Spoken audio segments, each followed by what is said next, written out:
There we are. We are live. It is St. Patrick's Day 2019, 8 p.m. Eastern. It is, 5 p.m. in Mesa? It is. All right, I got that right. I remember I looked it up because I was like, don't you guys not do a time change thing? Like, I remembered something to that effect. So Yeah, we don't change time. Mr. Lawrence Petross of Mr. Lawrence Petross Designs. Yes, I've rebranded your company MLPD. MLPD. Yeah. Good to have you, sir. Welcome. I'm great to be here. Thank you. I was very fortunate enough to meet you in person at NAMM. We had quite the chat. We did. It was good. That was fairly extended chat for the day too, I think.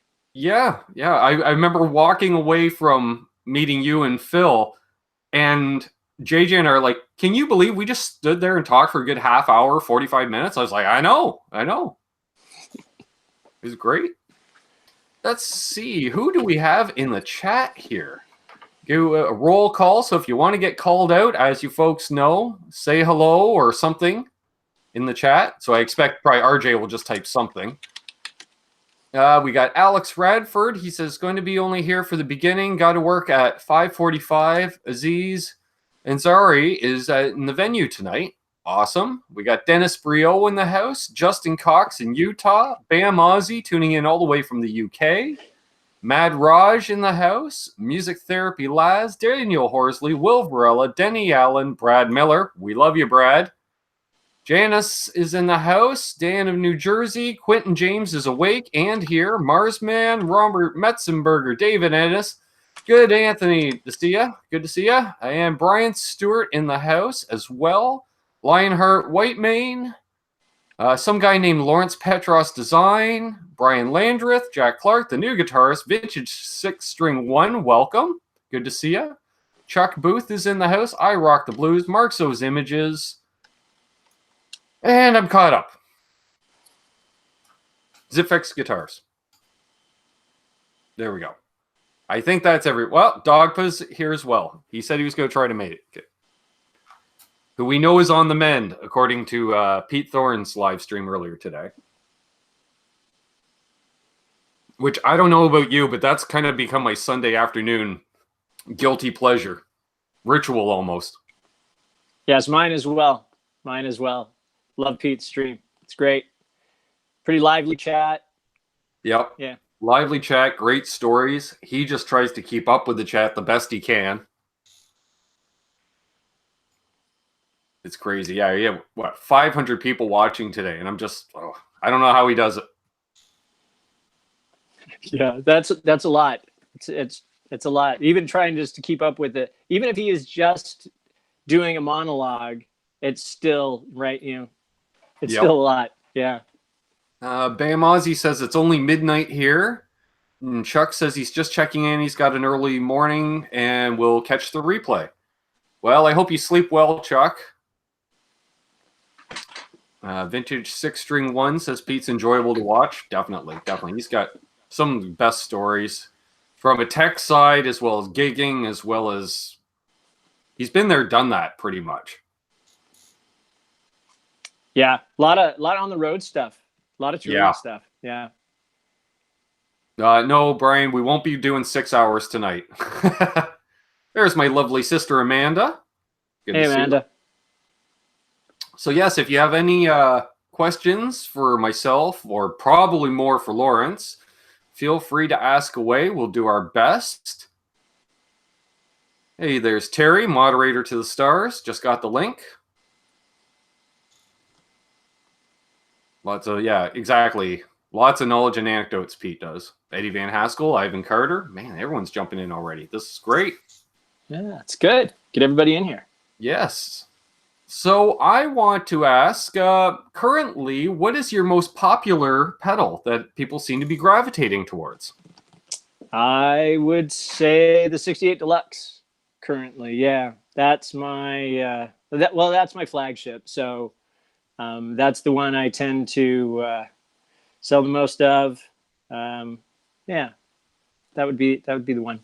All right. And for those who don't know, what is it loosely, I'll say loosely or attributing or What's it based on? Well, it Or the is idea? as. Sorry, go ahead. Just the idea of it, because I don't like saying, this is what this is, because especially replicating some of the older stuff, some of the parts aren't even available anymore to be able to even replicate. Right, right.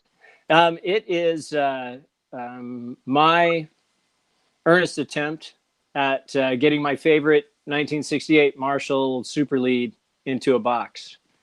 Love it. Yeah, yeah. So, and I think it gets really, really close to the one that I have. So, yeah, it matches up pretty well. Nice. Well, I was wondering because the deluxe name, every time I hear deluxe, I immediately think Fender. Yeah, yeah, exactly. And I'm sure there are some people who have mistaken it for that too. It started off as the 68 Drive, which was a smaller pedal. It's the early one that had the really early ones had a push button to change between the low gain and the high gain. And then I changed over to a toggle switch after that. And then I guess about 2.5 years ago, based on customer feedback, I split the line. I discontinued the original and did the 68 Drive, the current 68 Drive, which is a single channel version with the low gain, and then the 68 Deluxe that has all the bells and whistles. Nice. Yeah. Very nice. I like that. I like that. And I was thinking too, the fact that your 68 Marshalls are kind of based on a Fender design anyhow, so it's all kind of, but then again, it's all based off RCA specs anyway, so. Right. Right. So yeah, it goes back and forth. Let's see, we already got a few questions in here. Brad Miller is asking, he goes, Ben, so what is next on the drawing board? For me or for Lawrence? For me, I'm going to go live later this week noodling. For Lawrence, do you have anything you can share that's kind of being spec'd out on the drawing board? Yeah, the next one that's coming out is the 74. That one's set to be officially released in about a month. And that one is based around the late metal face plexis and the early Marshall Master volumes, right around that cusp era, 1974, when they first introduced the Master volumes, but they still had the metal face plexis in production. So, right. Yeah, trying to capture that magic in a box, and early feedback is I did pretty good. Excellent. Excellent. Yes. Yeah, Bam Ozzy's saying the 68 Deluxe interests him as well as the 87. Yes. I think we were pleasantly surprised when the Tone King went live and he says, anybody want to guess my tone tonight? And it was the 87. And he was putting it through its paces, and I quite enjoyed that live stream. Yeah, that was a good video. It was a good live stream. It sounded good. Yeah, let's see here. Okay, my sister's talking to Brad. Brad was nice enough to send a gift up this way. So, and part of it was for my sister, but she hasn't got that part yet. So I got a quick one here from Marsman. He's asking me, how bad do I need the Class A buffer? He says he's got a Mini Crybaby, Octron, SP compressor, Soul Food, Plimsoll. Well, that's a lot of in between pedal cable. I'm sure some of those have buffers already in them. It's not a bad idea to have another buffer up front, or if you're running long cables, to put one at the end. Yeah, just have to try it and find out. Fortunately, it's not terribly expensive. I think that pedal's only like $70 or something. So yeah. I have a couple of Boss pedals on my pedal board for that reason. I run a Boss delay at the end of my chain just because it is buffered, and I did notice a difference. Even if it's not on or anything, it's there, and there was a slight difference. Because I'm too cheap to buy a buffer pedal. Well, and the Boss buffer is a good buffer. It's it does perfectly wonderful. And yeah, it's surprising how much difference you can hear. It's, you wouldn't think so, but all you have to do is drop something in there and you'll hear it pretty much. The high end kind of comes back. It's all sparkly again. get a little better drive out of it. Yeah. I'm going to consolidate Brian Stewart's statement. He's hoarding LPD pedals. Good for Brian. Yes. We like that, Brian. We love it. Oh, wow. I got my first super chat. Excellent. Holy crap. Thank you. Now I got to figure out how that works. There we go. I'll just scroll down. Justin Cox in Utah. Thank you very much, man. First super chat ever. Guess I'm going to pick up an OverDrive. Never have used one. Just always have driven screwdrivers in my speaker cones. That's one way to do it. That is one way to do it. The folks at Jensen and Celestian and places like that love you doing that. But how do you switch to your clean tone? Do you swap out speakers? It's true. Makes it difficult. Vintage 6-string 1 says he's not the only one hoarding LPD pedals. Excellent. Yeah, he has quite a collection as well. And I want to welcome Dan Beck as well. He said he was tuning in. Sorry, I already forgot from where, but I noticed that. New name, so welcome one and all. John Doe, hello. Dogpuss says I have ripped speakers for sale, just saying. Nice, nice. So I know you do have a variety of overdrives, and it sounds like you do a buffer as well. What other kind of stuff do you have? Thus far, I've just been focusing on the drives. I'm really an analog guy.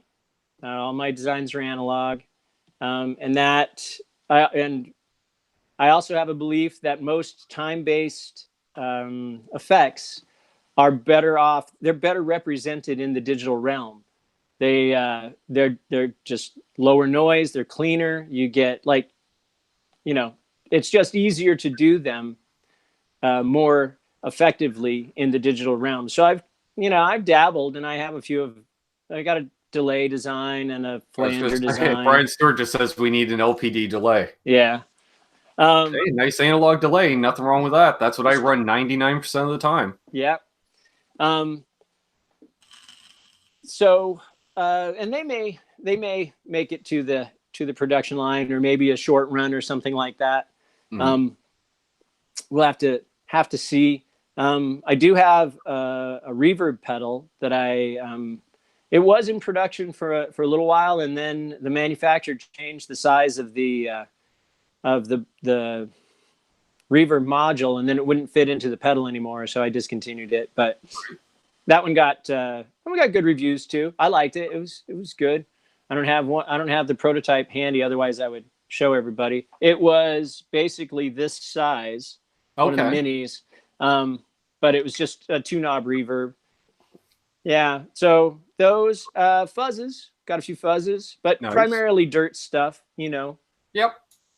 Well, like from what I've seen from kits and stuff like that, like a fuzz is a great first pedal to do because it's a very simple circuit. It's true. Yeah, you don't want to be building a flanger as your first pedal.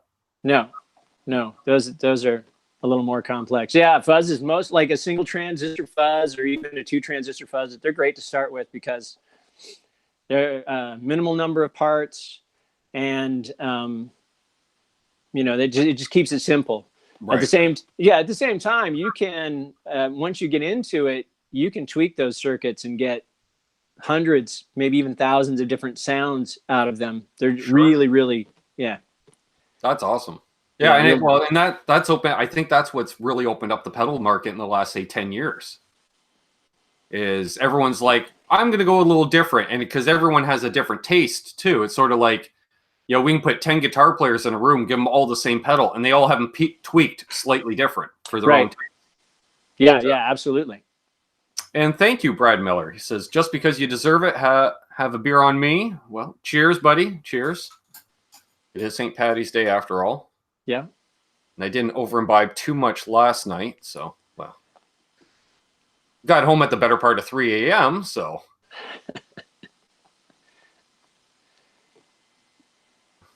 Eddie Van Haskell says, flanger equals farts in a bathtub. Hey, I love my flanger pedals, but I'm a retro kind of guy. There's Absolute Mayhem, my partner in crime from last night. Good to see you, buddy. Thanks again for that road trip. It was awesome. Stafford's Music Studios, good to see you. Yes, I'm very much into. I think I remember asking in a couple of side chats over the last while. I'm like, any phases, flanges, choruses, like, because I'm all about the modulation. Yeah, not that I use it all the time, but my God, they're fun to play with. it's true. It's true. You know, if you could get the old chips, if they were still in production and readily available, it would be something I would consider, because the circuits are, even the old analog type circuits, you know, they're definitely doable. It's just getting hands on the chips these days. Right. Exactly. You don't want to design something that might be a big hit and then not be able to make more than 20 of them because you can't find the parts anymore. Mm-hmm. Yeah. See, we got a question from Vincent. Ben and Lawrence question. For Lawrence, I have a Marshall DSL 20HR, which has 2 separate channels. Would I get a different sound with the 68 Deluxe drive into the clean channel? Yes, I'm assuming that the DSL 20 has Marshall's standard clean channel, which is, it's not quite a Fender clean channel. Similar, but I think they do the mid scoop in slightly different frequency. The 68, I designed the 68 primarily to go into a Fender clean channel. So it's got a nice push in the mid range that when you go into those amps, it kind of flattens them out a little bit. Excuse me. I think it would sound great going into the Marshall clean. Going into the crunch, it's going to be a little bit mid heavy into a Marshall crunch channel, just because it already has all those those mid frequencies, to try to, you know, compensate for the frequency scoop in the Fenders. But I think it'd sound great in the Marshall clean channel. Nice. And I want to say welcome to brother-in-law Scott's in the house. Thanks for tuning in. Dennis Brio asks, would you ever do a multi-pedal? Yeah, I've done a few custom ones for people like 5 years ago, before I got more heavily into the production stuff. Pardon me. When I put I had a couple of guys that wanted me to put 3 of my mini pedals inside of one the deluxe sized enclosures. Right. And I think I did maybe a half a dozen of those, all told, and they worked okay. They worked out great, actually. The pedals worked out really good. It ends up being kind of pricey. Right. Yeah, I could see you doing the dual pedal, like, you know, whatever overdrive say we want to choose, with a boost. You know, so there, you know, like if you're going to be using this is your dirt for the night, and you want that lead boost without an extra pedal on your board, for instance, so that double or the square enclosure, we'll say, for lack of a better term. I could see something like that. Right. Yeah, I had a local gentleman just asked me a couple weeks ago about putting 2 68s in one enclosure so he could stack them. Mm-hmm. And I told him I looked into it for him, and I would have to redesign the boards. They're a little too big to fit. Yeah, right. Isn't that they actually fit really like snug as a bug, but then there's no place for the in and out jacks. So yeah, small detail, right? Yeah, kind of defeats the purpose. John Doe asks, which is better, analog or digital? I'm going to say analog for me. With the exception of, I guess, like a digital delay does have its place. I have one on my board just for when I'm playing kind of 80s stuff, where you kind of need that digital delay for that 80s sound. Yeah, for dirt, I think it's all analog. For compressors, I prefer analog. For compressors, I actually prefer analog chorus and analog flangers, but like I said, it's impossible to get the parts for them. So I tend to think the digital realm is a little bit a little bit better if you get somebody who knows what they're doing and can figure out the programming. Right. Yeah. So yeah, for me, it all depends on the type of effect. Like I said, for the time-based stuff, I think digital is pretty good, especially for like the ambient reverbs. Sure. Yeah, that's next to impossible to do in the analog world. So, but apparently, when you kick them, they don't have that same cool effect as when you kick the the Thunderbox in your amp. No Thunderbox. Yeah. Yeah. True. Hey, there's Brian Cote. Says just got back from visiting with Guitar Hack at his afternoon gig. Yes, I saw the photo. That was awesome. Albus Band, good to see you, Aaron. He says, yo, what'd I miss? Just some pedal talk, the usual stuff. The Dogpa says, how much scope and how much ear does it take for the design? Oh, that's an excellent question. The primary design, I've gotten to the point now with designing that I can do probably 85 to 90% of the design on paper or in the simulator. And then the next 10%, maybe a little less than 10% on breadboard for the first one, just pick and place parts. Usually I've gotten to the point now that my first prototype is pretty much there, depending on what I'm going for. Right. But yeah, sometimes they'll still evolve. I've got one pedal that it's been in production for probably a year, and I'm still tweaking it. I don't know that anybody else would ever hear the difference, right? But right. I'm still like making these tiny changes to it, and But most of them, I get it. When I was out in California, my buddy JJ was showing me he had all the different OCD pedals, the 7 different versions, and the manufacturer will tell you that, well, they all sound the same, but we took the backs out off of all of them, and we're looking, circuit board to circuit board, every change that was made through every generation. And it's like they added a resistor, they removed a resistor, they added, and it was interesting. And they all did sound very close, but I could hear a difference in a few of them. Yeah, it's interesting that that he's changed that circuit as much as he has. But I'm with you. I can hear the difference, and sometimes it's like I like my favorite is I think version 3. Yeah, I think that one's my favorite. I think so too. It seems to me I really dug the 3rd version. Yeah, for whatever reason. I mean, that's just my favorite of the bunch. Right. Yeah. Todd, aka Soda Pop, welcome. He says, does Lawrence make a wah pedal? I do not. I have a wah mod that I do, or did. I haven't, like I said, I haven't done custom work here in a little while just because of the production stuff. But I did have a wah mod that I used to do. Just kind of focus the voice on the wah a little bit more. I was always annoyed as a player at how kind of screechy the Crybaby got when you put the toe all the way down. Oh yeah. Right. So I came up with a mod to kind of keep the basic vowel the same through the sweep, but just eliminate some of that screechiness at the high end. Okay. Yeah. Sure.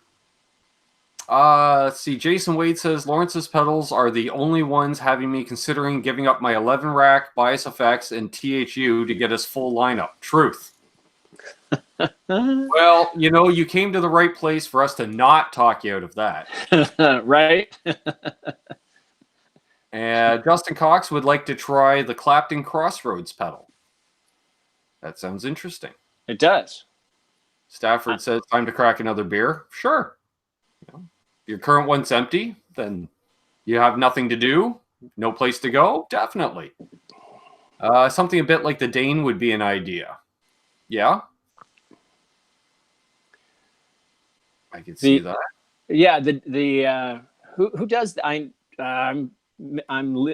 not able to remember the manufacturer. Who does the Thorpe effects that does the that? Thorpe, yeah, Thorpe. Yes. As they said, with the hundreds of manufacturers of pedals these days. Right? Would it be possible to combine a wah and a volume in one pedal? You'd have to put a toggle of some kind on the side, I would imagine. Yeah. You know what? Didn't Ibanez do that in the 80s? Didn't they have a pedal? I thought somebody did that. Yeah, like, because I would think like all you would do is a bypass essentially, where you're just going to bypass everything but the potentiometer. Yeah, or have a dual potentiometer in there. That's an option too. Right, so you can have a different value for the volume pot as opposed to the one that works the best for the wah. But yeah, I think so. I thought I remembered Ibanez doing something like that in the 80s. And yes, a reminder. I forgot about that. BB made mention, not to sidetrack things, but heads up, Dick Dale passed away. Yes, one of the real pioneers in electric guitar. Always a huge fan. We don't like to see anybody go. Fortunately, he lived a nice, full life. Hey, we got Sean Pierce Johnson in the house. He says, hey, dudes, can't watch at the moment, but I just wanted to pop in and say hello, and then I'm looking forward to checking out the live show later on. Also checking out those pedals. Well, as host of Stompbox Saturday, I would expect him to check out those pedals. Exactly. Ever tried an Ibanez Gemini pedal? If you did, how did you like it? I have not. I'm not familiar with the Gemini pedal. But since that's my astrological sign, I would be interested to try it out. Which would be the added mojo. Have the 74 pedal on the board, the Gemini pedal, you know. Yeah, I haven't tried it either. That's the one. Isn't Paul Gilbert using the Gemini pedal, or is that that's Steve Vai, right? I'm not sure. I'm not either. Can you elaborate, John Doe? Let's see. Ron Gillespie, welcome. Says, Lawrence, what is your background? Design? ? Electronics? My background is in electronics. I started getting into electronics in about 2004, 2005. I picked up a Marshall. It's the JCM 800 50 watt from Tony Crank here locally, because I was interested in. I had an early one. I had a mid 70s master volume that I had sold, and I wanted to pick another one up. So I picked up that 800 from Tony, and then in playing through it, it sounded really good, but it didn't sound exactly like I remember my old one sounding. So I started looking into doing some mods on it, and I had a couple of guitar students who were electronics engineers who took me under their wing and kind of got me started that. So I wound up modding the amp to sound like I remember, like I wanted it to, and then got really into the electronics thing and started doing a bunch of self-research. Fortunately, the internet was a thing then, so I was able to do a bunch of that, and got a bunch of good books from my students, and just did a bunch of self-study. That's primarily where that comes from, and I tend to be fairly obsessive about things. So most anybody who knows me knows that I spent 6-8 hours a day working on this stuff, studying and teaching myself to do all of that. And then the same thing with the design. I tend to be fairly creative. I get bored pretty easy, so I'm not too far away from the kid who sticks the knife in the electrical socket to see what happens. Right. One of those things. Yeah. So I just started experimenting with things. I think like most guys do. I started messing around with existing circuits and figuring out what parts did what. And then just started coming up with my own harebrained ideas, and you get one that works, and that builds up your confidence to take that next step to try something new. And if you don't burn down the house, hey. Exactly. Thank you very much, Lionheart. I assume the comment just below goes along with the uncommented super chat. He said, "Just because you don't suck." Appreciate it. Appreciate, sure. You know, why Excellent. not? Take that. And hey, 802 Blues, good to see you. Eddie Van Haskell asks, are your pedals fireproof? I like lots of dry ice and explosions on stage. I would say fire resistant because they do run hot enough to melt faces when used correctly. Yeah, I think they would probably be able to handle a decent amount of dry ice and pyro.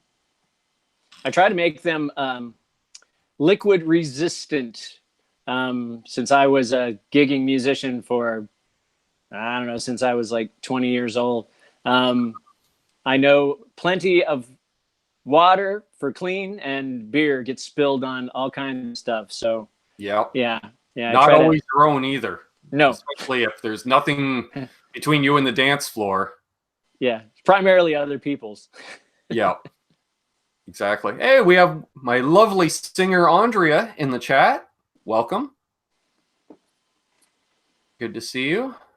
And let's see here. Oh, I just skipped ahead too much here. Will Varela is a Gemini as well. May 22nd would be my birthday, Will. Right on the edge. Gemini is a pedal, is a Steve Vai trademark and very influential with most of his music and great sounding pedal, John Doe says. Thank you. Awesome. No maple gravy.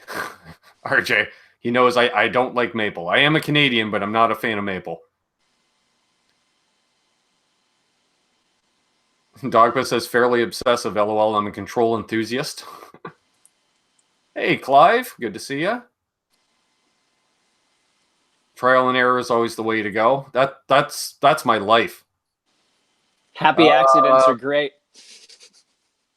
See, Jason Wade, will Lawrence post more guitar playing videos? I know he's a pedal builder, but a phenomenal musician as well. Oh, well, thank you. Yeah, I need to get back into that and posting more play demos. I've just been a little too busy lately. Sure. Yeah, let's see, talking to each other. Phlegm proofing is a very important feature when buying a pedal. Eddie has some great lines. Oh, man. I love you, Eddie. Let's see. Is this the first time on as a guest on someone's show? Terry's asking you. Hi, Terry. First time remote. I've been on the Know Your Gear channel a couple of times, guest at Phil. But this is my first time. Ben's my first remote guest appearance. Awesome. I love it. Charles Green, hello. John Doe asks, as for pedals, what is the least pedals that should be in one's arsenal? Depends on the type of player you are, I guess. I think most everybody should have at least one dirt or drive pedal, right? Something to just push their amp, depending on what amp they have. Mm-hmm. That's kind of like the desert island question, right? You can have a few, you can have one of each or whatever. I think everybody probably should have some delay pedal, just to thicken up, solos or some cool, clean stuff. Yeah, I have a single repeat on all the time. Yeah, it helps dramatically. Just makes things bigger. Yeah. Yeah. Yeah. I was thinking that probably I'd be in around the 4 to 5 pedal range because I have a lower gain, a higher gain, lead boost, a chorus, and a delay. Yeah, it's a good selection. Very. Let's see here. We got that. Mayhem asks, seems like Ken's pedal board last night was drunk lady resistant when she fell on it. Yeah. That's true. Yeah, that was Karma. She falls into the stage, knocks over the mic stand. It doesn't hit the singer for once, which was nice, but it ended up falling backwards and taking her out too. So, and Mr. Stafford asks, what pedal does Mr. Lawrence recommend for metal? Any pedal or my pedal. I think for my line, the 87. Both. Yeah. From the LPD stuff, the 87, great for. It won't do what I would consider modern metal. It does great 80s, 90s metal.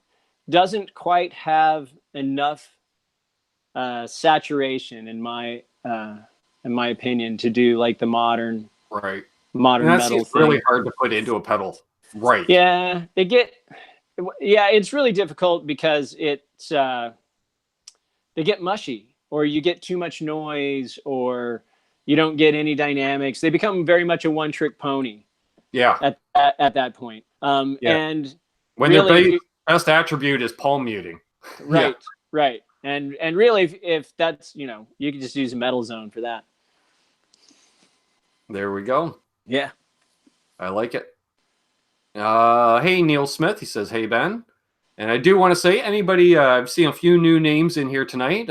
If you're new and you enjoy the chats and such, please subscribe and ring that bell so you get notified more often than not, according to YouTube, of any videos that come out. We really appreciate it. And of course, leave a thumbs up for myself or for Lawrence if you enjoy the chat as well. Brad Miller says, is the LM308 chip what Lawrence is referring to as not being able to get? We used to change those out in the avionics radio repair all the time. I think I have a stash of them. Gotta look. Oh, that'd be nice if you had them. That is not the chip that I was referring to, but that is a chip that would be wonderful to find a stash of. That is that's the chip that the original Rat had in it. And you can still find them, but they're pretty expensive these days. So you might, Brad, you may want to consider, before you hand them over to me or someone else to build pedals with, you might want to consider just selling them on eBay. You can make a small fortune with those things. He's like, he'll just send you a photo. I have this bag. That's right. I would like your lineup, please, of pedals. That's it. Trade. Yeah. I think I can answer this one. Soda Pop asked, does Lawrence make a whammy pedal? I don't think you make a whammy pedal. I do not. That falls into the digital realm again, too. Pitch transposition, very, very much a digital thing. Really almost impossible to do in the analog world. Let's see. Brad Miller says, you have some old music you need to put up on your YouTube. Yeah, this is true. Well, I've got a YouTube music channel too that's out there. I think it's Lawrence Petross Music. That's up on YouTube. It's got a bunch of old stuff, and then I've got some micro lessons that I put up for my teaching studio. I think that one would be at Sonoran Dog Studios. So both those channels are out there.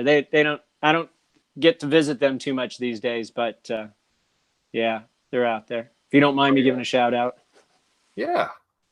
Will Varela says, a Canadian who doesn't like maple. What's next? Quinton and Lights? Yeah, if you caught some of that marathon last week when Quentin James was on, he was showing off a guitar, but it was so dark at his place we couldn't see it, so he just flicked his Bic and held it up in front of the guitar. And my sister, of course, got a screenshot of it. Neil Smith says, everyone needs a Rat pedal. I dig the Rat pedal. I have one right there. It's not on my board currently, but I like plugging it into this Marshall head, and you can get some definite Mick Mars tones. Yeah, Rats are great. Do you have anything along the lines of a Rat style? I used to build a full-blown distortion as opposed to an overdrive or a fuzz, right? Yeah. I used to build Mini. I think I called it the Nezumi, which is the Japanese word for mouse or rat. That I did 4 years ago. Again, is mini sized, and that was like my version of a Rat. It didn't have the LM308 in it. It had the new, I think it's the OP07 is the chip that's basically all the new Rats have in them. And then I did a bunch of tweaking to that to try to get it to sound like the old one. All right. Let's see. I think we kind of covered that. Let's see. I saw Music Therapy Laz says you should mention LPD makes all its pedals by hand, right? It's true. All by hand, just me. I did see something about that. Let's see here. Yes, I know Sleeman's makes a maple beer. Ugh. Wait, I did see. Hey, we got McRocker Vlogs McRocker in the house. Foulfish is in the house. People are mentioning RJ's demo of your 87, which is phenomenal. It was awesome. Because he's a great player, so that really helps. Yeah, and I think he really enjoys that pedal. I think watching the video, I could tell he really enjoyed playing through it. But and he's told me that he really enjoys that pedal as well. But it's he's a phenomenal player, and his videos are so good. Hey, we got Dan Anderson in the house, like number 40. Thank you very much. Zach Thongos, Ben, have you ever been to the Rock Pile in Toronto? I played the Rock Pile. I headlined there one night. Red Dragon Cartel was playing there last night. Club in the West End of Toronto. Question for you. What bands would be on your road trip playlist? Good question. One of my favorite for road music is the Allman Brothers. Their stuff, I don't know why, it just always hit me as great road music. Yep. That doesn't cause you to speed too. It's true. It's true that where you can just like enjoy it, you know. What else for road music? Trying to think what. It's been a while since I did a road trip. So I don't. Yeah, I enjoy Pink Floyd, but only during daylight hours because otherwise it'll nod off. Exactly, but you can also get lost in the entire side of an album, no problem. Then again, I guess you don't really play sides of an album anymore, so it'd either be the full album on CD or what have you.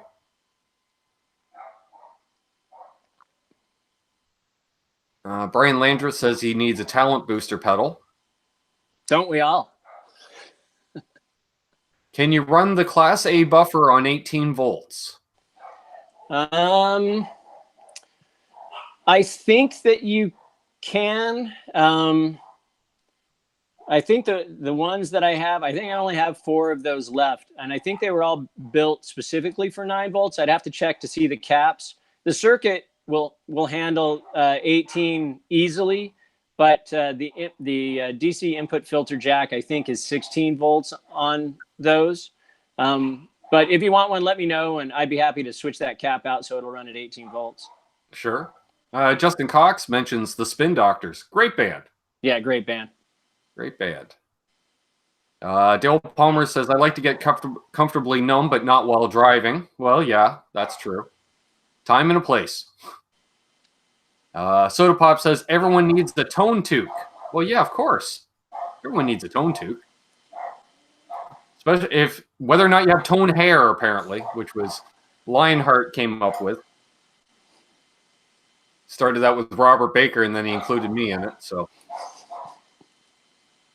and Robert keeps ignoring my comment. I keep telling him he needs to do a tone hair T-shirt because if he doesn't do it, I will do it.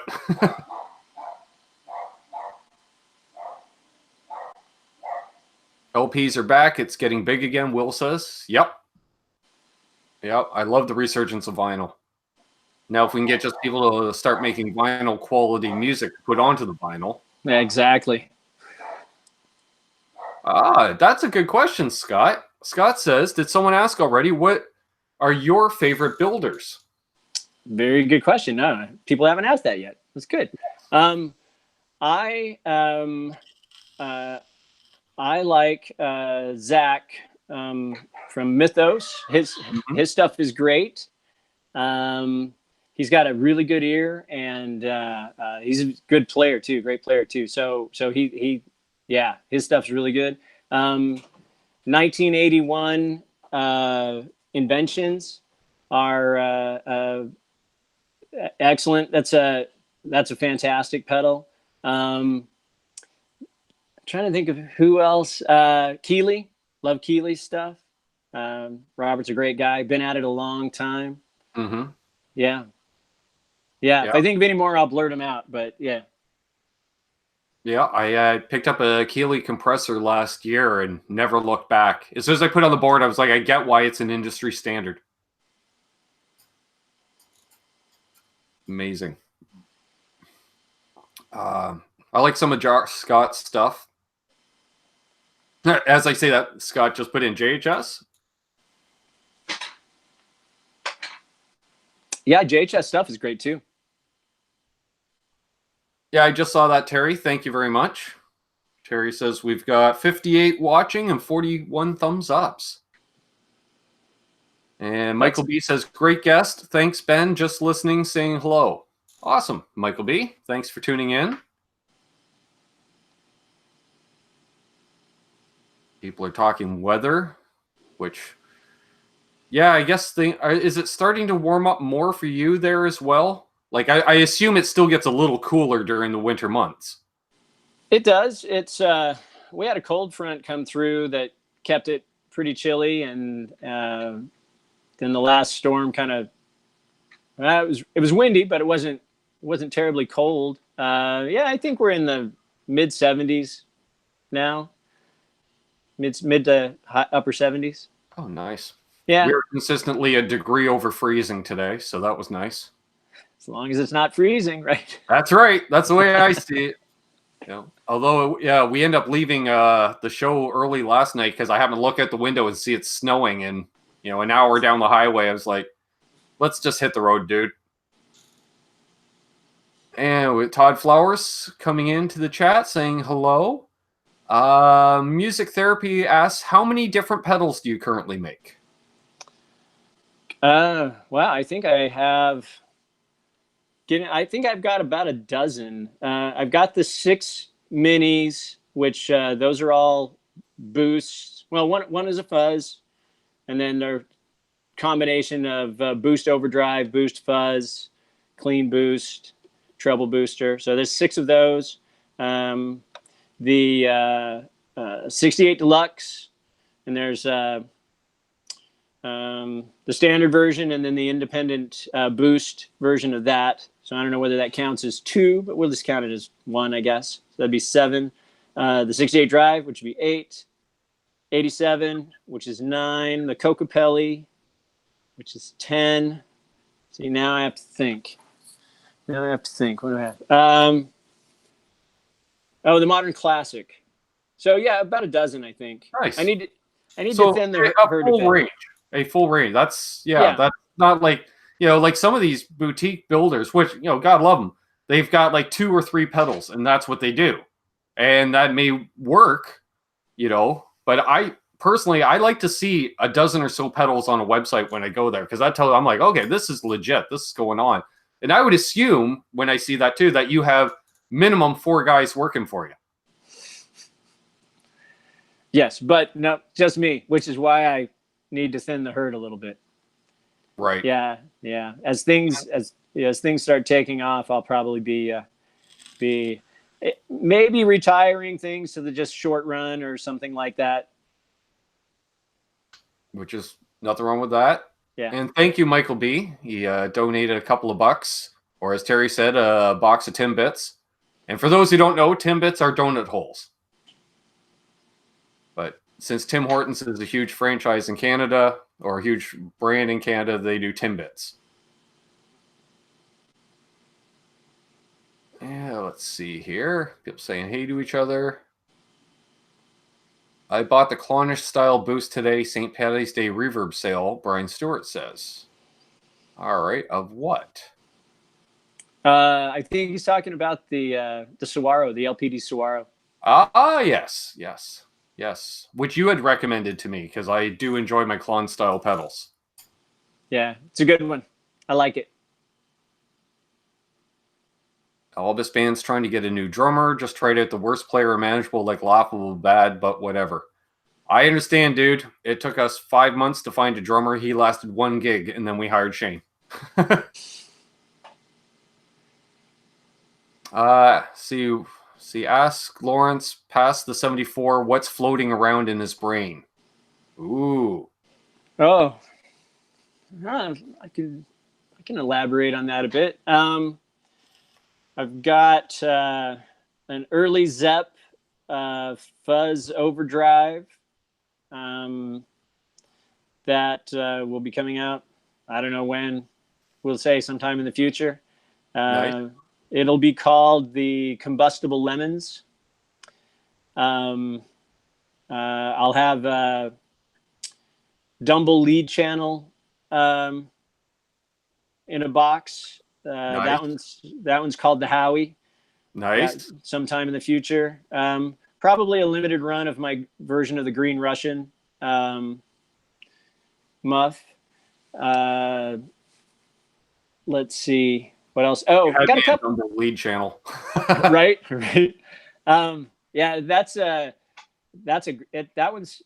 I like how that one turned out. It's nice. Got a couple of utility pedals that I'll probably put out too. One that it's called the Sakot,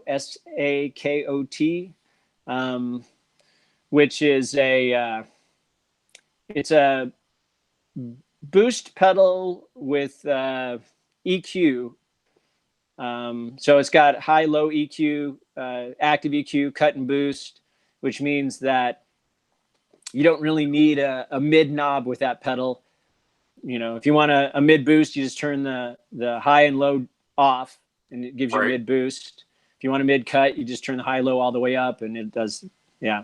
And it's that one's pretty cool. It'll do crystal clear boost, or it'll do a studio tube gear kind of overdrive boost. Okay. So super light, just enough where you kind of get some of those harmonics happening. Yeah, that one. And then probably the last one that I have fully formed would be the well, I don't really have a name for it. It's a wet dry rig and a pedal. Yeah, it's so it's got an effects loop in the pedal where you can run anything, and then inside the effects loop you can flip the phase 180 degrees, so you can get some cool effects that way. You can it's got a tails switch on it, so like if you put the carbon copy delay in the loop, it'll give you tails because the carbon copy is true bypass, so it won't give you any tails. Right.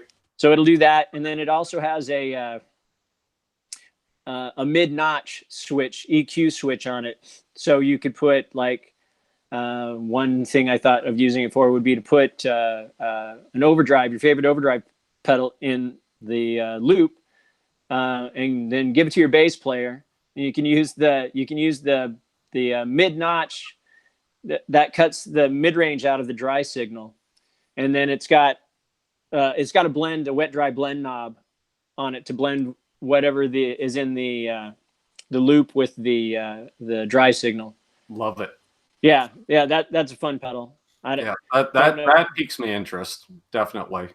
A lot of the stuff you're mentioning is piquing my interest. Brad Miller wants to mention, and he said that we should mention it, you are running a sale on some of your pedals on your Reverb page right now. So yes, if anyone's interested in anything that we're discussing tonight, definitely check out Lawrence Petross Design on his Reverb page.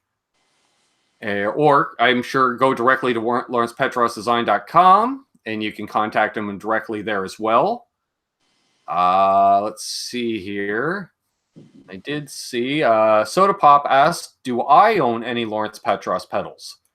The correct answer is not yet, but definitely are on the horizon.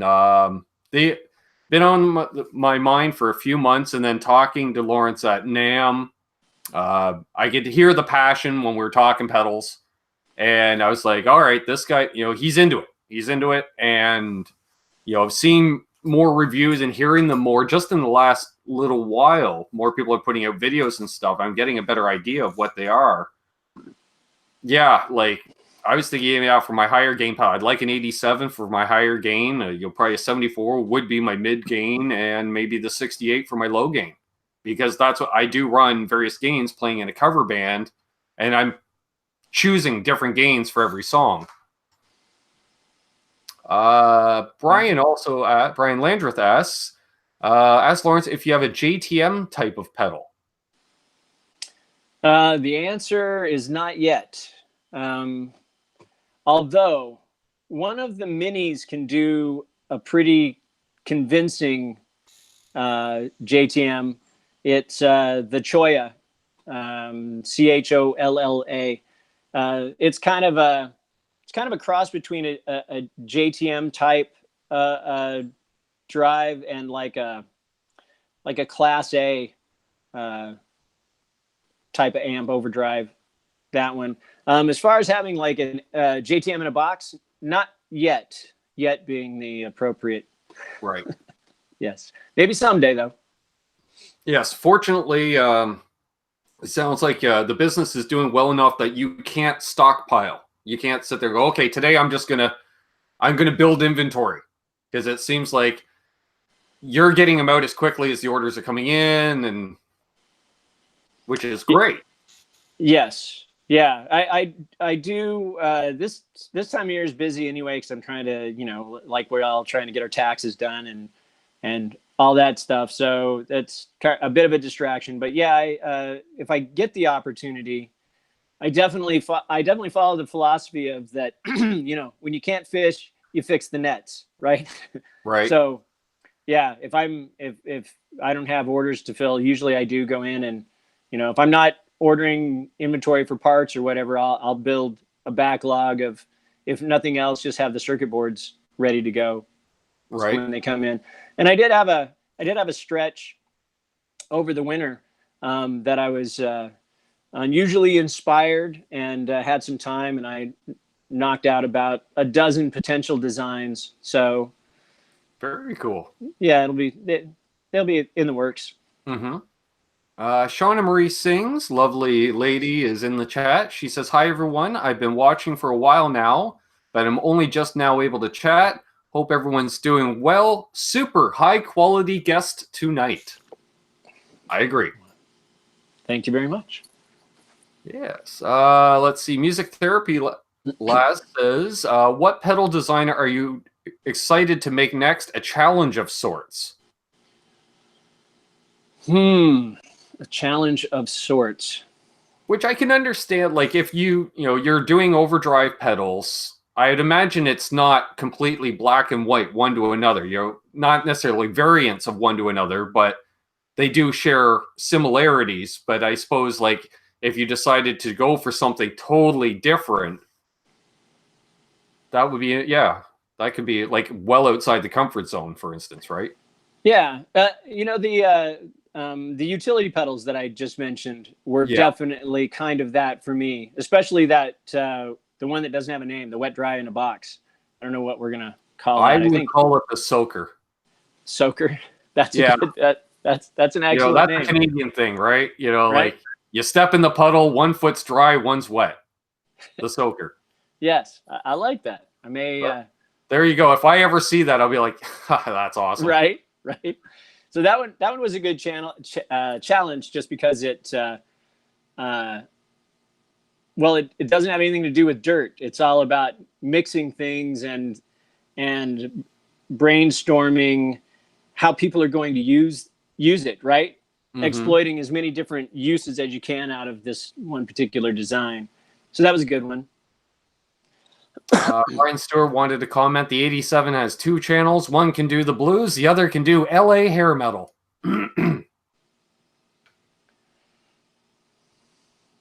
Which, nothing wrong with that. Love it. RJ saying it's from his favorite era of music, so he loves his. Dogpuss has a multi-band distortion. It's a good idea. There's not too many of those out there.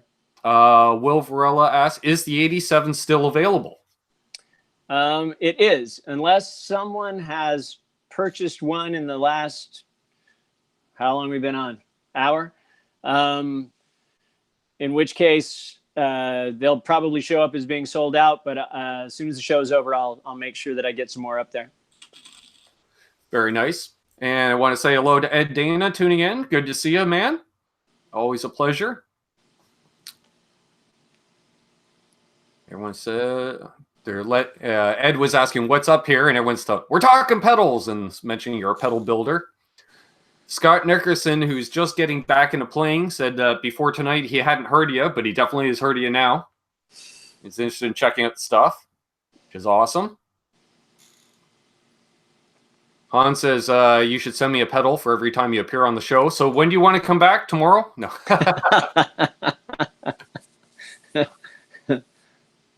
No, Han. These are nice quality. Like, if you were the product manager of Joyo, I would say, hey, shoot me a pedal, you know? Right. Let's see here. 87 is available. I'm just on there right now, Terry says. See, Terry's always working this stuff. And I appreciate Terry sharing all the links. He's been sharing your website, the Instagram page. Yes. Thank you very much, Terry. I appreciate it.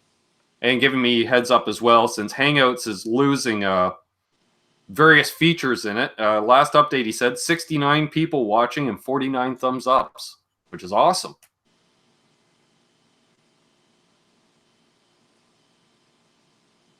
$87 is still available, on sale even, Brian says. Doing the math in my head, that's a good deal. Brian Miller says shipping to Canada is a pain. Well, you sent me a package last week. You would know. There are worse places to try to ship to. Trust me. I can imagine. Yeah, I don't mind shipping to Canada at all. Yeah, just me. It's going to take an extra week. Yeah, usually they get it. Most of, yeah, I think that's pretty accurate, Ben. It is, because most of the stuff that I ship gets there somewhere between 7 and 10 days. Nothing wrong with that. Yeah. Yeah. Just long enough to forget I ordered the damn item in the first place and then get a pleasant surprise in the mail. Hey, Charlie S. says, hey guys, thumbs ups, devil's horns, and a shamrock. Perfect. Nice. TTB fan, welcome. Says LPD is based in California. No, Mesa, Arizona. Elvis says, I got a chorus from Russia. Don't do anything, damn you customs. What kind of Russian chorus did you order, buddy? There we go. There's all Lawrence's links. Definitely check them out. I think I put some links in the description as well, although I set up the show a while ago, and I've been burning the candle at both ends the last few days, so leading that rock and roll lifestyle. Right. Do you make a pedal that increases talent, Ed Dana says? Unfortunately, Ed. I'm going to say yes, because from what I've heard with your pedals, they sound so sweet, you're just going to sound better. Well, you know, there is, if you're playing, not just my stuff, but, you know, it doesn't, if you're playing through gear that inspires you, you're going to play better. That's, you know, maybe. I like when your tone is dialed in, like when I'm playing with the band and, you know, and the guitar is tuned absolutely perfect. You got your pedals dialed in. It's a confidence boost. Like you'll dig in more, you'll play better. You know, you're going to add more licks. Can't help it.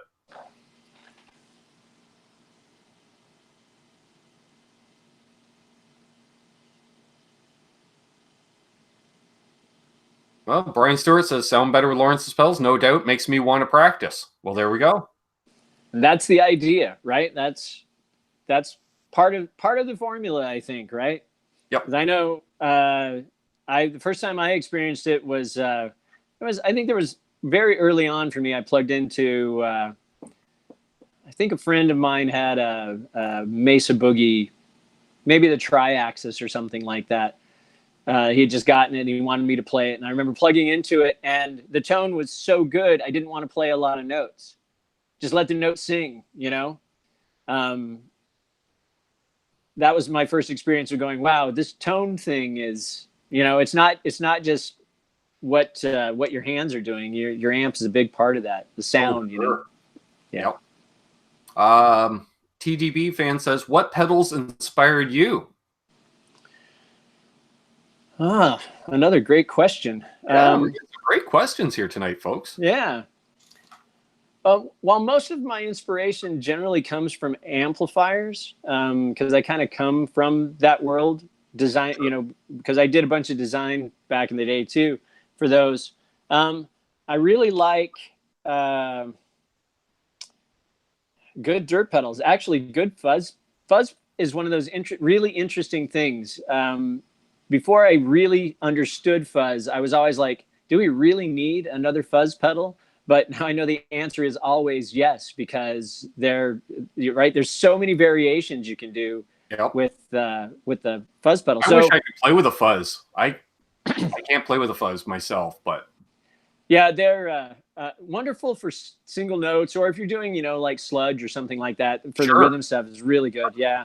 So there's a small builder who when I was in touring bands in California, I had met him because he was in bands out there too.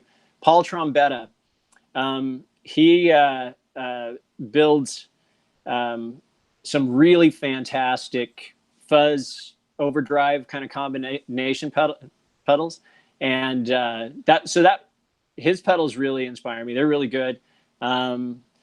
Zach from Mythos, his pedals. I love his pedals. His little the Golden Fleece, wonderful pedal. Yeah, I agree. Yeah. So yeah, TDB fan says, I guess better question is what amps / pedals, and I would probably say most of the classic amps. Would we say? Yeah. I've always been a pretty hardcore Marshall fan. Love the Plexis. Actually, that's probably my favorite amp ever. Is a nice late '60s Plexi.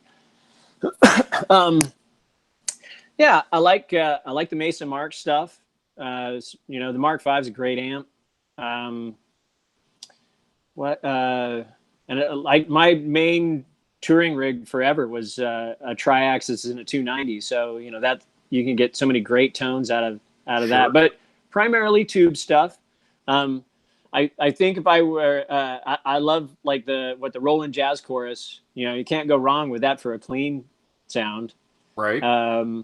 Really love. I've got a Princeton 2. Trying to remember the name of the designer on that. He does Rivera. Okay. So it's a Rivera when he was working with Fender, when he was designing it. I've got one of those. Great amp, fantastic amp. Sure. Yeah. All the classic tube stuff. Awesome. Have you ever done a take on the Echoplex preamp circuit? I have. And I don't know. I mean, it was good. I like the way that it colored the tone, and you can use it as a boost, and it was good. For me to do one, like I always look at what's out there before I kind of go too far into something, because I want to make sure that I can do it better, or at least uniquely enough to make it worth someone's while and picking it up and trying it. And I liked the little design that I did, but I think there are guys out there that do it better, and there's a lot of them, right? There's quite a number of well, and that's a bold statement as far as I'm concerned, because a lot of people just say, well, mine's the best, but that's marketing. That's not honesty. Right. Well, and that's, it's easy enough to try to do these circuits, but unless you're going to bring something to players that's unique or different, or maybe even a better combination, you're just kind of reinventing the wheel. So I agree. Yeah. Jason Wade asks, can you explain the difference between standard touch and soft touch switches on your pedals? Yes. Standard touch is it's basic. It's a standard switch. So it clicks. When you step on it, it clicks. Let me see if I've got like that. whereas the soft touch doesn't have the click. I don't have one to show you. Like a TC Electronic? Yes. Yeah, like TC Electronic, where you just push the plunger down and it doesn't make any sound when it goes through. Now, internally, there's a big difference between the two of them. But largely from the player's standpoint, you just don't have that clunk when you step on it. It's just smooth, turns on and off. And I know a lot of the church guys like the silent, the soft touch switching, because they'll have to switch in between songs, like when the service is going on. And a lot of times the regular switches, because they're on stage, you hear that thunk. Right. So, yeah, whether it reverberates through the stage or through the sanctuary, right? Right. Yeah, the microphones are yeah. That's true. And Dana says, how come no one ever says their biggest influence was the PV Bandit? I don't know, Ed. I'm not sure. There is a guy that's building a pedal version of the Bandit, I believe. Oh, really? Yeah, I think he's based out of Australia. I can't remember his name. It might be Peppers Pedals. I can't remember his name, but I think there's a guy based out of Australia that's doing it. Definitely, if he's out of Australia, has to hook up with Shane and get Shane to review the pedal. Yeah, right. Brett McCord, hello. He says, does your guest make chorus pedals? Unfortunately, Brett, I do not. We touched on it a little earlier. The chips to do analog chorus pedals are really expensive and hard to get.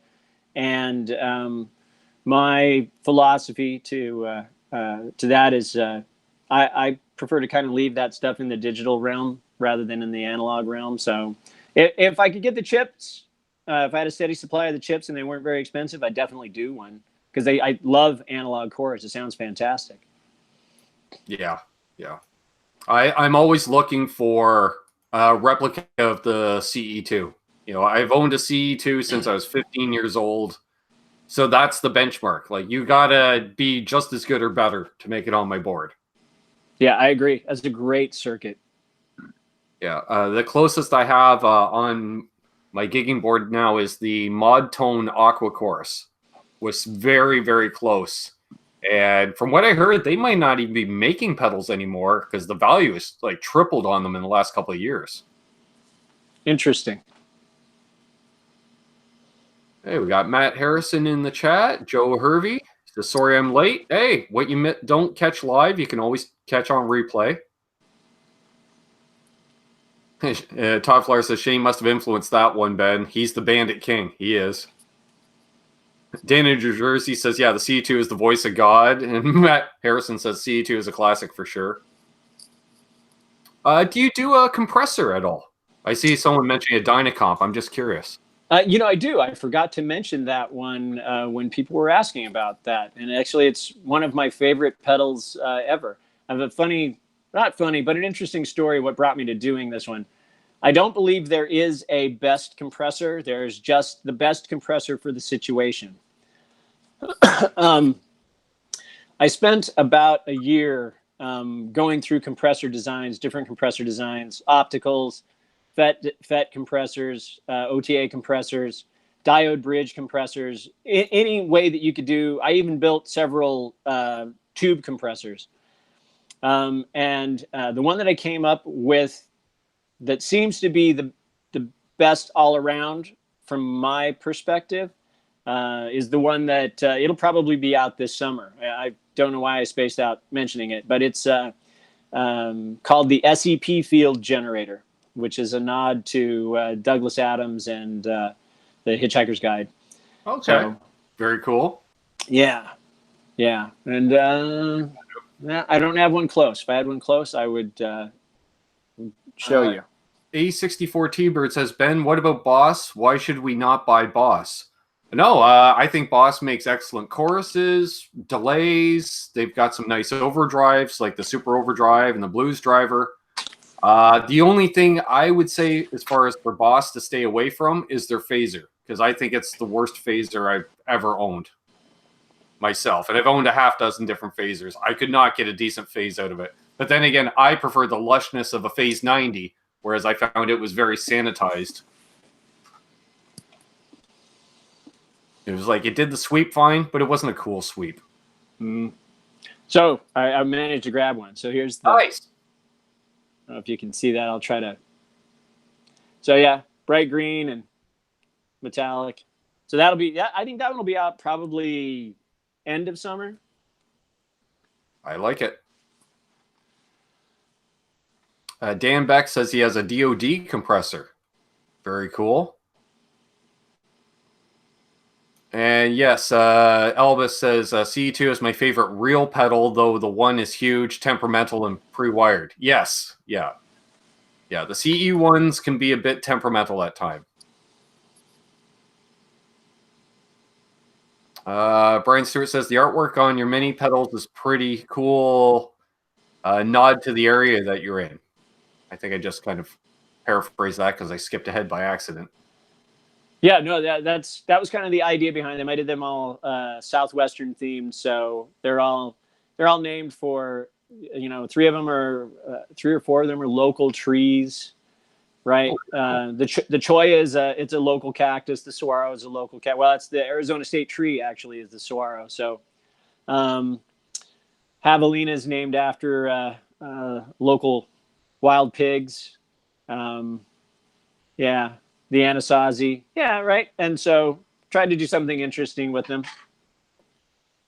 Let's see here. Danny Allen says, was Boston's Tom Schultz the first to think of making a pedal to duplicate an amp and speaker stack sound? I'd say probably so. That would have been because I think he embarked upon that prior to the recording. Prior to the recording of the first Boston album. So that would have been 74, 75, right? Yeah. So we're talking early days of pedals, period. Yeah. Very cool. What did I see there? I saw a very funny comment, I thought.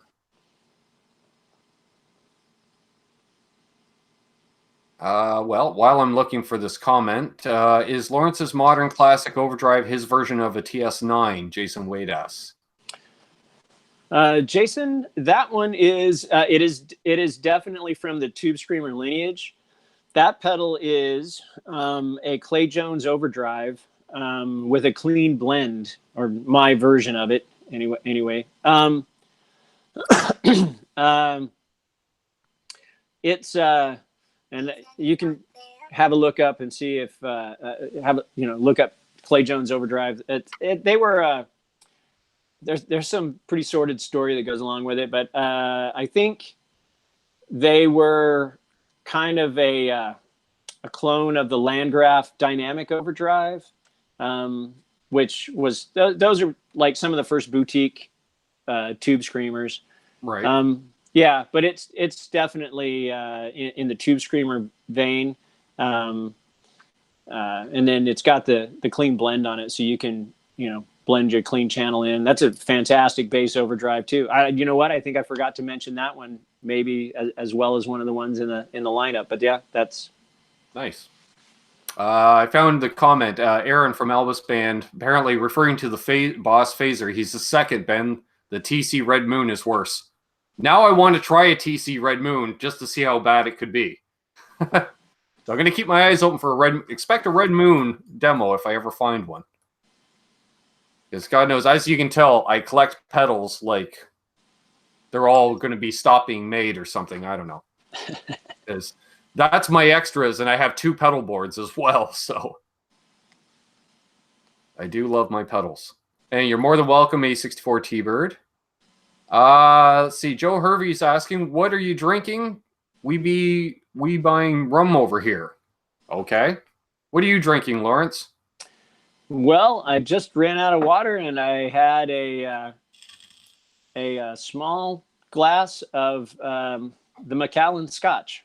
Nice. Good choice for today. And I'm drinking my usual Labatt's Blue, folks. See, Frank Corcoran, welcome. Just got a Boss Space Echo, just a great delay reverb, also stereo using 2 amps. Very cool. Albus Band says, if you ever do an analog delay, call it the Ghost Town. I like it. I like it. Yeah, very nice. Hey, there's Guitar Hack. I saw your reply on Instagram, buddy. I hope you had a great gig today. Brian Stewart had asked, what is your favorite pedal you didn't design? It's a good question that I didn't design. While you're thinking of that, I'll say hello to Mark Dillon. And Brian Landreth says if you need to consider calling a pedal the Dry Heat based out of where you are. I agree. That's a good name. Yeah, I think the Rat is probably one of my favorites. I don't know that I have a favorite that I didn't design, but the classics, right? Yeah. How do you go wrong with a Tube Screamer? It's a beautiful pedal, right? No matter what version you use. The closest I came to a Tube Screamer was I use a Digitech Screaming Blues, which is similar but at less mid hump, because that was my problem, is the mid hump, because I already have a lot of mids. And I ran an original Sparkle Drive as well, and I love that because it had the clean blend. Yeah, the Voodoo Lab stuff is fantastic. Yeah, I really want to get another one of them because my the clean side of it stopped working, and then I gave it to a friend who was going to fix it, and then it's now been 2 years and it's in pieces. So I don't think I'm getting it back. Doesn't sound like it. No. I always keep my eye open for an original Sparkle Drive. Hey, Aaron Cram, good to see you. Says hello, Ben, Lawrence, and everyone in the chat. Marsman says, just ordered an LPD Class A discrete buffer on Reverb. Looking forward to putting my first LPD pedal on the board. Very nice. Thank you very much. Awesome. That's great. We're not here to necessarily sell pedals, but talk pedals. But hey, if one gets sold, these things happen. Does that Javelin daisy chain left, right, or center? Is the Javelin one of your pedals? I have a Javelina. Maybe that's what he meant. So and autocorrect decided to. So what was the question again? Does it daisy chain? So where is the power on the left, right, or center? Oh, center. It's at the top. Cool. That's the one problem with daisy chaining pedals. One's on the right, the next one's on the left, another one's on top, and right. Especially the different manufacturers. Yeah, I do all of mine on top. Just it makes the most sense. If the jacks are on the side, yeah, the power should be on the top. In my opinion. Let's see here. Brian Stewart says, I think I need more gain than my Tube Screamer provides. I end up using it as a boost, and I just ordered Lawrence's boost to replace it as a boost. I can see it. I remember when I got my first Tube Screamer in around 1994, I couldn't tell if it was on or not because it was so mild, and I was always looking for high gain at the time. But looking back, I regret getting rid of that because it was definitely an old, because I bought it secondhand. I think it was from about the mid-'80s. But yeah, they do make excellent boosts because honestly, with that mid hump, you're going to cut through the mix that much more too. True. It does push you through a live mix better. Brian Stewart says, new buffer day. Yay. Matt Harrison says, did you stop building the tube amps to pursue pedals due to the faster turnaround and lower shipping, or are you more passionate about pedals? It was kind of a case of economics. I had been building the tube amps like 2005 to 2007, 2008, and when the economy crashed, I took that opportunity to kind of reorganize and change directions. Hand-built tube amps generally go for $3,000-$4,000, and even when things are going well, there's not a whole lot of market for that. So while it was fun and I enjoyed doing it, and I still do some stuff for friends occasionally, I like the pedal thing was a better choice. I think I'm much more passionate about the pedal thing.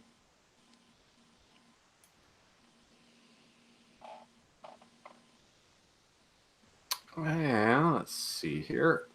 Thank you, sister. And let's see. Marsman says, I've been waiting for this chat since you posted you were going to have Lawrence on. Been looking at the buffer for weeks. Nice. Joe Hervey's going to do some jamming while listening to us. Awesome. Excellent. Jason Wade says, the modern classic overdrive with standard switching is officially sold out on Reverb. I bought the last one. Thank you, sir. Yeah, that's awesome. Yeah. Aaron Cram is asking me a question if I have anything in the catalog that is tone bender-ish. I do. The Mini Gila, which is Gila, that's how that's spelled, is a tone bender Mark II plus professional kind of thing. Bryce was like, you have to go now. Time to build the pedals. Right? Yeah, if you folks keep buying them, it's like, hey, you're going to have Lawrence back on? Well, if you guys, could lay off for a day, maybe I can book him back on, But definitely. That's good to see, though. I'm glad you folks are checking out his stuff. And, hey, Gussie Wells, good to see you. And I did see someone asked if you were thinking or do make power supplies. I don't. I went down that road and I did some designs, and in comparing what's out there and the guys that are building them out there already, I think there's I don't think I can do better than what's already out there.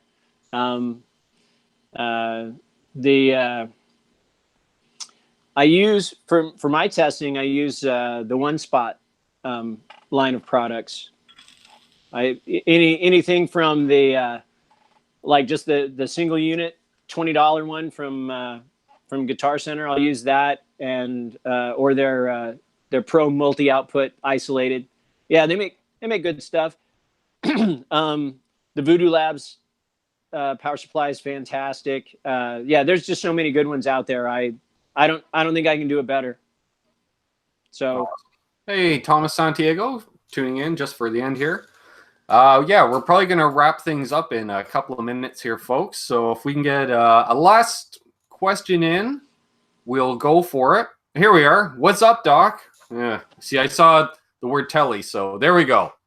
Thoughts on the Chinese Fender Thin Line P90? I just saw one go up locally, and I thought I should ask here. Those things are very underpriced for what you get. I know Richie had one that he refinished last year. I had it for a few months, enjoyed it, but it went in one of his many trades. His cousin Ashley also has one, and she's been gigging with hers for a few years now.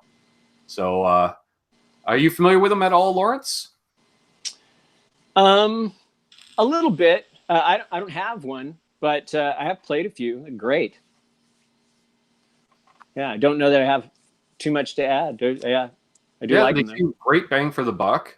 Yeah.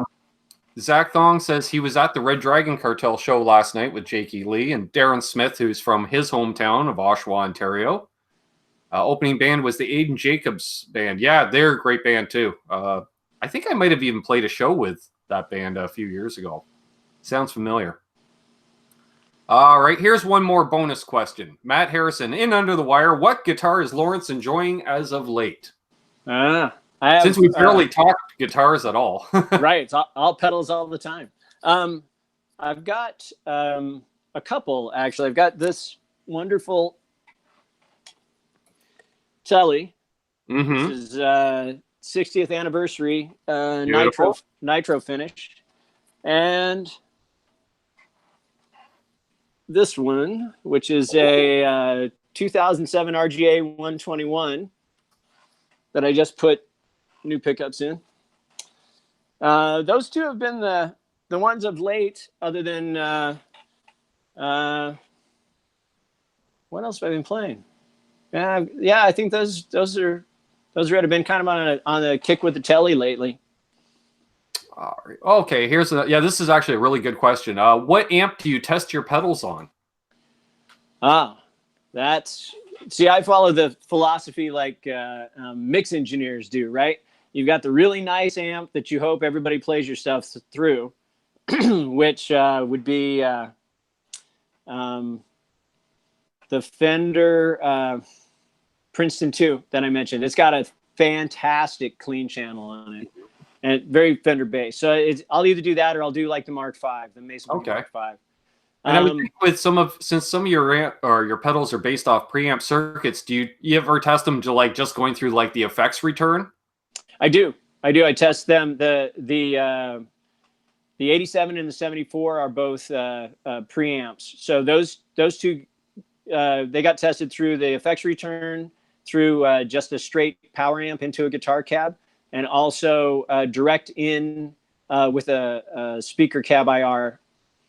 Perfect.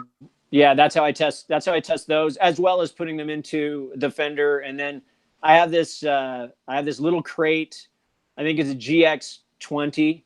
That's my equivalent of the crappy near field monitors that the recording engineers like. If it sounds good on this, it'll sound good on anything.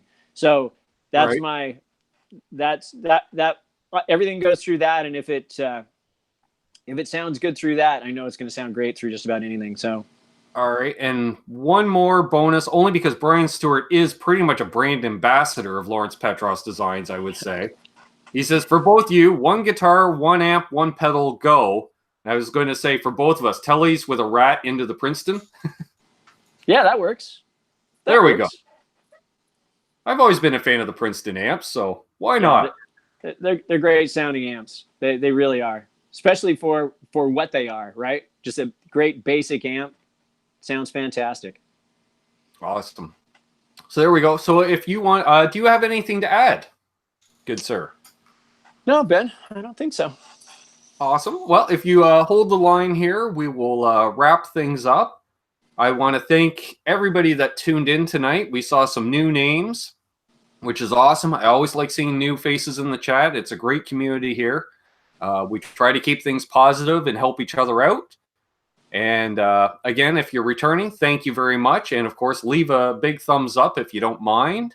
Check out some of the links down below in the description. There's some cool channels in there as well. And, I want to thank Lawrence for coming on. This has been just awesome talking pedals. That is just right there with me too. So love it. Thanks for having me, Ben. Yeah. Thank you for having me. Yeah. Thanks everyone that donated to the channel with the super chats. That's awesome. That was very unexpected. I appreciate it. And so until next time, which I will be going live one of the afternoons this week. I'm not sure when, but definitely tune in 8 p.m. Thursday Eastern for Canucks with Guitars for another show with myself and Richie. And as I always say, hold those doors open. Let that guy in ahead of you in traffic.